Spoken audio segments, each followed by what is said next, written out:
अगले दिन सुबह सुबह जा रहे थे घूमने के लिए, 3 दिन का पाठ करते थे।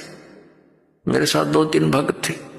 तो वो बहन रास्ते में खड़ी पाई और कहने लगी जी, और गेल उसकी सास आई, कहने लगी जी आ जाओ, थोड़ी देर बैठ के जाओ, चाय पानी बनावांगे। और हम बैठ के हम चल कि इसका पति आया हुआ है, उसने कुछ समझा दो।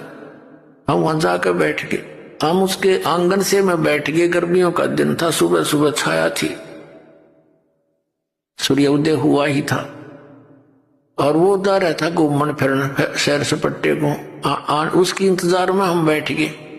उधर से उस बहन ने चाय बनाने के लिए एक डेगची चढ़ा दी चूल्हे पे, पानी डाल लिया और उसने उसके नीचे अग्नि जला दी। घर पर ना चीनी ना चा ना दूध। अब वो उस चूल्हे दौरा बैठी, लकड़ी जला, कम से कम आध घंटा हो गया।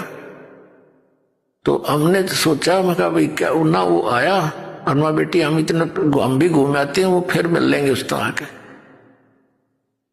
और हमने सोचे थे माँ चलिए चाय चढ़ा रही है, चाय पी के चलेंगे। हम नो ज्यादा देर लगाई थी।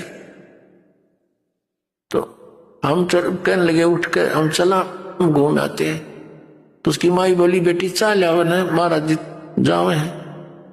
वो रोने लगी बैठ के। शर्मा जी ने पतीला भी चढ़ा दिया, डेगची चढ़ा दी।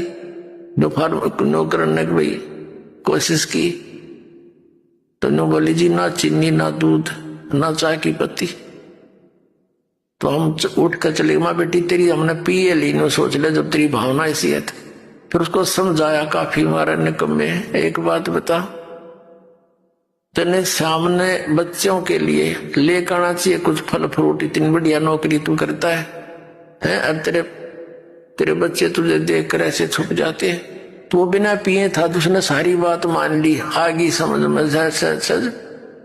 तो उसने 2 दिन छुट्टी ले ली, सत्संग सुना, पुण्यात्माओं उसने उपदेश ले लिया। फिर तनख्वाह ठीक थी, 3रे महीने मोटरसाइकिल कढ़ा ली, स्कूटर, बच्चा ने बढ़िया कपड़े लाया और ठीक ठाक घर की सेटिंग कर ली। तो ऐसे इस ज्ञान से धीरे धीरे सुधार होगा, क्योंकि हमारे आसपास बुराई घनी फैल गई। तो जो ना बुराई करना चाहते बच्चे वो बुराई में अग्रसर हो गए। और जब ये सच्चा ज्ञान और इस प्रकार का माहौल बढ़ेगा तो जो बुराई कर रहे हैं वो भी छोड़ देंगे इन्हें।